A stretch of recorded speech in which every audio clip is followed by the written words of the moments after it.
The only real difference between him and Basil is that he was small and had a very large henpecking wife. So I didn't have any problems with saying what I didn't think was funny. No, I don't believe that. Why does he say that?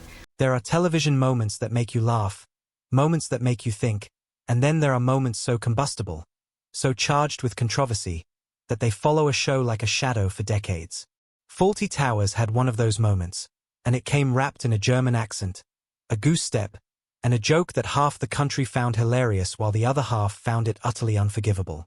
For a sitcom that only ever produced 12 episodes in its entire run, that is quite a legacy to carry, but to understand why that one scene, in that one episode, sent shockwaves through the BBC, through British living rooms, and eventually through streaming platforms around the world, you first need to understand what made Fawlty Towers so extraordinary in the first place. Because this wasn't just any show. This was, by almost universal agreement, one of the greatest sitcoms ever made. And the scene that nearly destroyed it was also, depending on who you ask, one of the funniest things ever broadcast on British television. So what exactly happened? What was in that infamous moment that crossed an invisible line? And why, decades later, are people still arguing about it? To appreciate the controversy, you need to start at the beginning, not with the show, but with a real hotel in the seaside town of Torquay, Devon. In 1970, the Monty Python team was filming in the area and needed somewhere to stay. They ended up at a hotel called the Gleneagles, managed by a man named Donald Sinclair.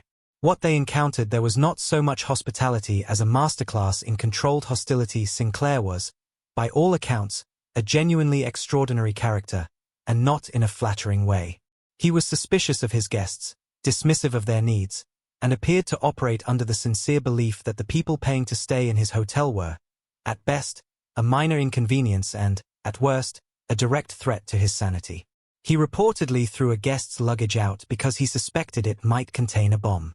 He corrected another guest's table manners at dinner as though he were a disappointed schoolmaster. He radiated contempt so consistently and with such theatrical commitment that it stopped being offensive and started being, to one particular guest, almost poetic. That guest was John Cleese. While most of the Monty Python team checked out almost immediately, Cleese stayed. He watched. He took notes. And somewhere in the absurdity of Sinclair's spectacular unsuitability for his own profession, Cleese saw the bones of something brilliant. Years later, working alongside his then-wife and creative collaborator Connie Booth, he built those bones into a character, Basil Fawlty, the most gloriously dysfunctional hotel manager in the history of British comedy. What made Basil so compelling was not simply that he was rude, though he was extraordinarily rude. It was that he was rude while desperately, pathetically wanting to be respected. He was a snob who could never quite pull off the sophistication he craved. A man convinced of his own superiority who was constantly, comprehensively humiliated by the universe. He was not a villain. He was something far more watchable, a tragic figure in a farce, a man whose every effort to control the world around him only guaranteed its collapse. Cleese played Basil with a kind of coiled physical intensity that was unlike anything else on television. Every episode was a pressure cooker. Every scene was a new lid being pressed down on something already about to explode. The audience didn't just laugh at Basil. They watched him the way you watch someone carrying an enormous stack of plates across a wet floor, with a kind of gleeful, guilty anticipation. Fawlty Towers premiered on the BBC in September 1975. The early critical response was, to put it generously, underwhelming.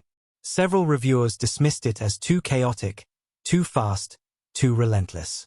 One particularly memorable critical assessment called it a disaster. The irony, of course, was that disaster was precisely the point. The critics who didn't get it were essentially proving that Cleese had made something genuinely new, something that didn't fit the existing template of what a British sitcom was supposed to be. Audiences, however, understood immediately. They recognized Basil's frustration, his social anxiety dressed up as arrogance, his impossible standards colliding with an impossible reality. They loved Sybil, his sharp-tongued wife played by Prunella Scales, who could dismantle her husband with a single syllable and a well-timed look of withering disdain. They adored Polly, the sensible, grounded maid played by Connie Booth, who functioned as the only genuinely competent person in the building. And they absolutely cherished Manuel, the Spanish waiter played by Andrew Sachs, whose magnificent, warm-hearted confusion turned every minor problem into a full-scale catastrophe. The BBC was not immediately convinced the show was worth continuing. After the first 6 episodes, there were serious internal discussions about whether a second series was justified. It was only when the reruns began accumulating huge audiences, people who had missed it the first time and were now spreading the word with evangelical enthusiasm, that the network relented. A second series was commissioned, airing in 1979, 4 years after the first. By then, Cleese and Booth had divorced.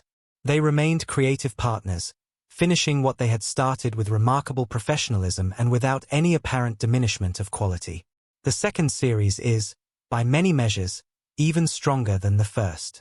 And it contains the episode that would define the show's legacy in ways nobody anticipated. The Germans is the 6th and final episode of the first series of Fawlty Towers, and it is by some distance the most famous, and most debated, thing the show ever produced. On paper, the premise sounds almost deceptively simple.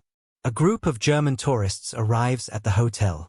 Basil, having recently sustained a head injury, is operating at an even lower level of functionality than usual. And somewhere in his concussed, scrambled brain, an instruction gets stuck: don't mention the war. Of course, the only thing Basil can then think about is the war. The more he tries to suppress it, the more it surfaces. The more he warns his staff not to bring it up, the more inevitable it becomes that he himself will bring it up in the most spectacular fashion possible. What follows is a sequence of escalating comic horror, Basil stumbling through increasingly awkward attempts to be a gracious host while his brain keeps pulling him, seemingly against his will, back toward references to the Second World War, the Nazis, and finally, catastrophically, a full physical impression of Adolf Hitler, complete with goose step, in the middle of the hotel lobby. The scene is executed with the kind of technical comic precision that very few performers could manage. Cleese's physical comedy in this moment is extraordinary. The stiff-legged march, the rigid arm, the expression of someone who has completely lost control of his own body while some part of his brain watches in horror. It is, in purely technical terms, a masterpiece of physical performance. But it is also, undeniably, one of the most provocative things British television had broadcast to that point. And the reaction was immediate. Letters arrived at the BBC in significant numbers. Some viewers found the episode deeply offensive, a trivialization of an enormously painful chapter in human history, reduced to slapstick comedy and a bad Hitler impression. Critics argued that joking about the war, about the Nazis, about the suffering of millions, was not something a responsible broadcaster should platform, regardless of how clever the framing was. Some called for the episode to be pulled. A few demanded a public apology. BBC executives were genuinely troubled. There were internal discussions about whether the episode should be kept in the archive at all, or whether some version of it, edited, sanitized, stripped of its most provocative moments, might be the responsible approach. In the end, the episode survived intact, but the debate it generated left a mark on how the show was subsequently discussed and, eventually, broadcast.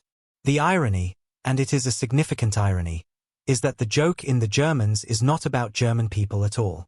Anyone paying attention to the scene can see that clearly. The German tourists in the episode are the most reasonable, patient, and dignified people in the building. They are not the butt of the joke. Basil is the butt of the joke. The scene is a commentary on Basil's particular breed of small-minded British obsession with the war, his inability to move past it, his reflexive association of Germany with the Second World War, his catastrophic lack of self-awareness. The Germans are not being mocked. Basil's England is being mocked. Cleese made this point himself, repeatedly and with characteristic bluntness. The war jokes, he insisted, were never aimed at German people.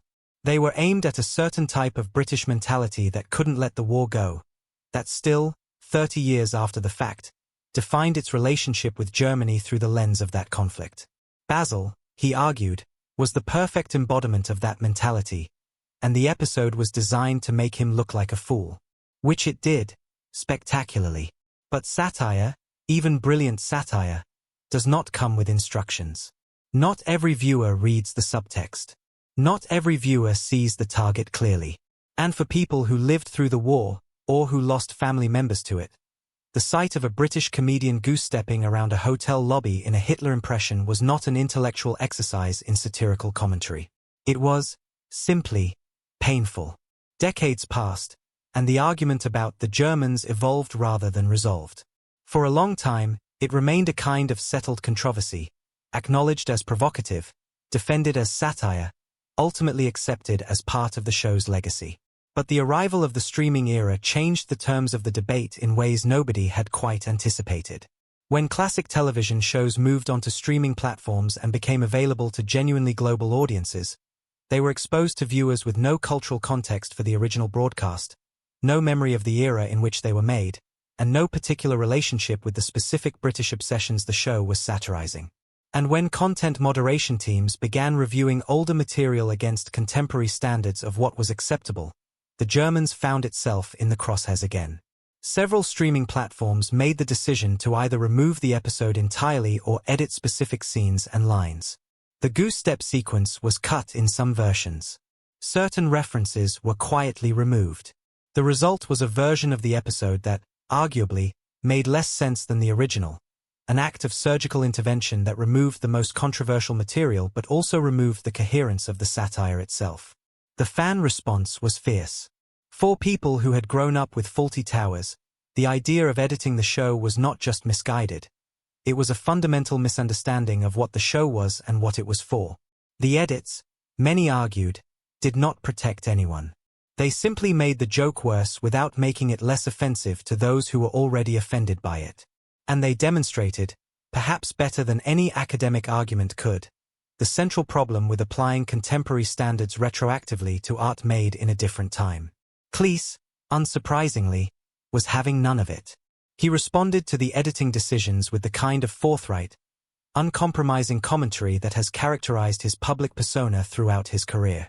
He argued that removing or altering the material was a form of censorship that served nobody, not the people who found it offensive, not the people who loved it, and certainly not the historical record of what British comedy was capable of producing.